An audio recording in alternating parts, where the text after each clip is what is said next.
మొన్నలే కాదు పగలే కాదు ఎన్ని నేర్చినది మొన్నటి పువ్వు.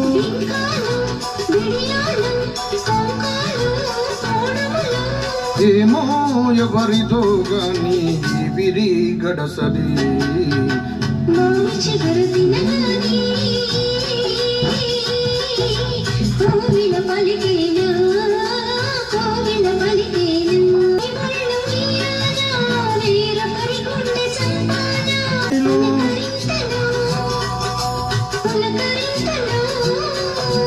పులకరింతలో పులకరింతలో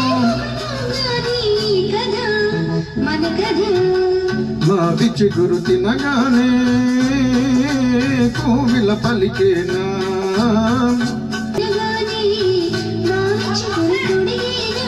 ఏమో ఏమవునో గాని ఆమని ఈ